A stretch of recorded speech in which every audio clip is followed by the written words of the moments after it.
بسم اللہ الرحمن الرحیم۔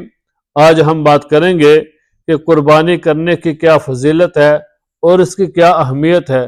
قرآن پاک کے اندر اللہ تعالیٰ نے قربانی کرنے کا حکم دیا ہے اور بہت ساری احادیث مبارکہ کے اندر بھی قربانی کرنے کی فضیلت کو اور اس کی اہمیت کو بیان کیا گیا ہے۔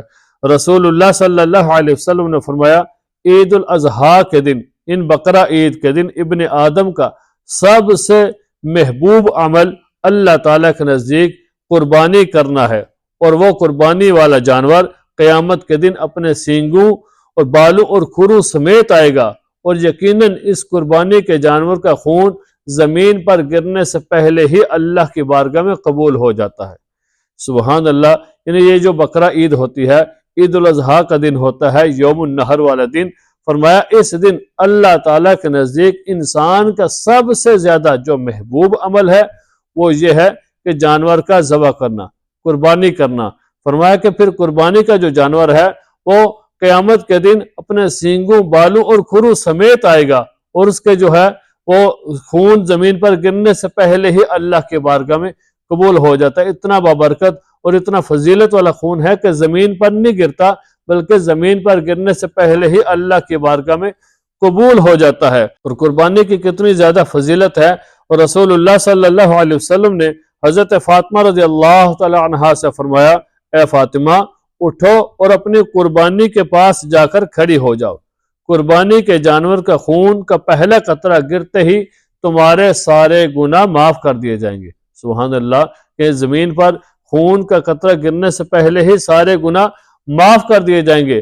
حضرت فاطمہ رضی اللہ تعالی عنہا نے سوال کیا، یا رسول اللہ صلی اللہ علیہ وسلم، یہ جو اجر و ثواب ہے، یہ جو فضیلت ہے، کیا یہ صرف ہمارے لیے ہے، اہل بیت کے لیے ہے، یہ تمام مسلمانوں کے لیے ہے، تمام امت کے لیے ہے؟ تو رسول اللہ صلی اللہ علیہ وسلم فرمایا، فاطمہ اس کا جو اجر و ثواب ہے، یہ جو فضیلت ہے، یہ خصوصاً تو ہمارے لیے ہے، یعنی اہل بیت کے لیے ہے، اور عموماً تمام امت کے لیے ہے، یعنی تمام مسلمانوں کے لیے ہے۔ سبحان اللہ، کہ خون کا قطرہ زمین پر گرنے سے پہلے ہی سارے گناہ معاف کر دیے جاتے ہیں۔ اور فرمایا کہ ایک حدیث کے اندر رسول اللہ صلی اللہ علیہ وسلم نے فرمایا کہ قربانی کے ہر بال کے بدلے میں ایک ایک نیکی ہے۔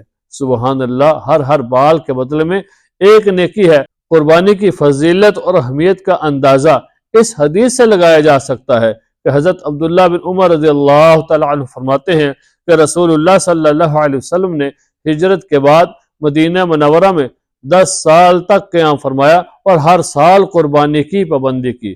سبحان اللہ، یعنی کہ ہر سال آپ نے قربانی کی پابندی کی ہے، ایک سال بھی اپنے قربانی کا ناغہ نہیں کیا۔ بلکہ ایک حدیث میں تو آتا ہے کہ رسول اللہ صلی اللہ علیہ وسلم نے ایک سال کے اندر 100 اونٹ ذبح کیے، جن میں سے 63 اونٹ حضور علیہ السلام نے اپنے دست مبارک سے ذبح کیے، اور 37 اونٹ حضرت علی رضی اللہ تعالیٰ کے حوالے کیے کہ تم ان کو ذبح کرو۔ تو اس سے بھی پتہ چلتا ہے کہ قربانی کی کتنی فضیلت ہے اور کتنی اہمیت ہے۔ پھر حضرت انس رضی اللہ تعالیٰ عنہ فرماتے ہیں کہ میں نے قربانی والے دن ایک دن دیکھا کہ حضرت علی رضی اللہ تعالیٰ عنہ 2 دمبے ذبح کر رہے ہیں، تو میں نے 2 دمبے ذبح کرنے کی وجہ پوچھی، تو حضرت علی رضی اللہ تعالیٰ عنہ نے فرمایا کہ حضور علیہ السلام نے مجھے وصیت فرمائی تھی کہ میرے وصال کے بعد میری طرف سے قربانی کرنا، تو ایک دمبا میں اپنی طرف سے قربان کرتا ہوں اور ایک دمبا حضور علیہ السلام کی طرف سے قربان کرتا ہوں۔ تو قربانی کی کتنی فضیلت ہے اور اس کی کتنی اہمیت ہے۔ آج ہم لوگ صاحب مال ہونے کے باوجود، صاحب استطاعت ہونے کے باوجود قربانی کو اہمیت نہیں دیتے، بلکہ طرح طرح کے ہیلے اور بہانے تلاش کرتے ہیں۔ ہم کہتے ہیں کہ قربانی کرنے کے بجائے ہم کسی غریب کو صدقہ خیرات کر دو، کسی کی بیٹی کی شادی کر دو، یا کسی غریب کو کپڑے لے کر دے دو، یا کسی غریب کو کھانا کھلا دو، یا کسی غریب کو مکان بنا کر دے دو۔ یاد رکھیں کہ قربانی والے دن، جو میں نے پہلے حدیث پڑھی، قربانی والے دن اللہ تعالیٰ کے نزدیک ابن آدم کا، یعنی انسان کا سب سے جو محبوب عمل ہے وہ ہے جانور کا ذبح کرنا۔ تو اس عمل کے علاوہ کوئی بھی عمل کرو گے، نیک عمل کرو گے، وہ اللہ کے بارگاہ میں اس کا ثواب تو مل جائے گا، لیکن عمل جو ہے وہ محبوب نہیں ہے۔ اس دن کے اندر وہ عمل محبوب نہیں ہے۔ اس دن جو محبوب عمل ہے وہ ہے جانور کا ذبح کرنا، قربانی کرنا۔ تو بقرہ عید کے دن ہم سب کو چاہیے کہ خوش دلی کے ساتھ قربانی کیے کریں اور اپنی قربانی کو خود ذبح کیا کریں۔ اگر خود نہیں ذبح کر سکتے تو اپنی قربانی کے پاس جا کر کھڑے ہو جانا چاہیے۔ اور قربانی جو بندہ نہیں کرتا اس کے بارے میں رسول اللہ صلی اللہ علیہ وسلم نے کتنی سخت وعید فرمائی ہے۔ فرمایا کہ جو بندہ صاحب مال ہو، جو صاحب استطاعت ہو، قربانی کرنے کی طاقت رکھتا ہو، فرمایا پھر بھی وہ قربانی نہ کرے، فرمایا وہ ہماری عیدگاہ کے قریب بھی نہ آئے۔ جو قربانی کرنے کی طاقت رکھتا ہو، فرمایا کہ ہماری عیدگاہ کے قریب بھی نہ آئے۔ نماز عید پڑھنا تو دور کی بات ہے، عیدگاہ کے قریب بھی وہ شخص نہ آئے جو قربانی کرنے کی طاقت رکھتا ہے لیکن قربانی نہیں کرتا۔ تو ہمیں قربانی ضرور کرنا چاہیے۔ صحابہ کرام رضی اللہ تعالیٰ عنہ پوچھا، یا رسول اللہ صلی اللہ علیہ وسلم یہ قربانی کیا ہے؟ تو رسول اللہ صلی اللہ علیہ وسلم نے فرمایا کہ قربانی جو ہے یہ تمہارے ابا حضرت ابراہیم علیہ السلام کی سنت ہے۔ تو صحابہ نے عرض کیا، یا رسول اللہ صلی اللہ علیہ وسلم ہمارے لیے اس کے اندر کیا اجر ہے؟ تو حضور علیہ السلام نے فرمایا ہر بال کے بدلے نیکی ہے۔ صحابہ نے عرض کیا، یا رسول اللہ صلی اللہ علیہ وسلم اون کا کیا حکم ہے؟ آپ صلی اللہ علیہ وسلم نے فرمایا کہ اون کے ہر بال کے بدلے بھی نیکی ہے۔ سبحان اللہ، ان کے جانور کے جو ایک بکرا ہوتا ہے تو اس کے جسم پر کتنے بال ہوتے ہیں؟ اگر آدمی کبھی جانور کے جسم پر ہاتھ پھیرے تو ہاتھ کے نیچے کتنے بال آتے ہیں؟ فرمایا کہ ہر بال کے بدلے ایک نیکی ہے۔ سبحان اللہ، کیا کوئی کسی جانور کے جسم کے بالوں کو گنتی کر سکتا ہے؟ نہیں کر سکتا، ان گنت بال ہوتے ہیں۔ فرمایا کہ ہر بال کے بدلے نیکی ہے، تو جتنے بال ہوں گے اتنی زیادہ نیکیاں ہوں گی۔ تو ہمیں قربانی کا جو ہے وہ خوش دلی کے ساتھ کرنی چاہیے اور اللہ کے رضا کے لیے کرنی چاہیے اور اللہ کا حکم سمجھ کر کرنا چاہیے۔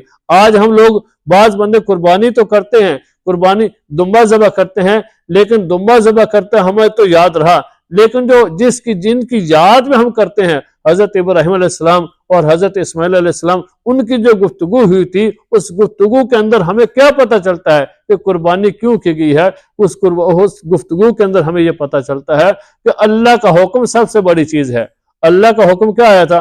حضرت ابراہیم علیہ السلام نے خواب دیکھا تھا کہ میں اپنے بیٹے کو، یعنی کہ اس وقت جو ان کی سب سے محبوب چیز تھی وہ بیٹا تھا، کیونکہ اتنے عرصے کے بعد، کئی سال گزرنے کے بعد جا کے بیٹا ملا، تو اتنے عرصے کے بعد جب بیٹا ملا تو پھر اللہ نے حکم دے دیا کہ اپنے بیٹے کو ذبح کرو۔ تو جب بیٹے کو ذبح کرنے کے لیے بیٹے سے کہا کہ بیٹا میں نے خواب دیکھا ہے، تو دیکھیں بیٹا بھی کتنا شعور نبوت والا ہے، اس نے بھی کہا کہ میرے ابا جان آپ کو جو حکم دیا گیا ہے آپ اس کو کر گزرے۔ حضرت اسماعیل علیہ السلام نے حضرت ابراہیم علیہ السلام فرمایا کہ ابا جان آپ کو جو حکم دیا گیا ہے آپ کر گزریں، مجھے انشاءاللہ آپ صبر کرنے والوں میں سے پائیں گے۔ تو دیکھیں اصل جو چیز تھی وہ اللہ کا حکم تھا، یعنی کہ اللہ کے حکم کو ہر حال میں پورا کرنا ہے۔ پھر یہ نہیں دیکھنا کہ میری چیز قیمتی ہے یا سستی ہے، میری چیز محبوب ہے یا ان محبوب ہے، یہ دیکھیں یہ نہیں سوچنا کہ میری چیز محبوب ہے یا نہیں۔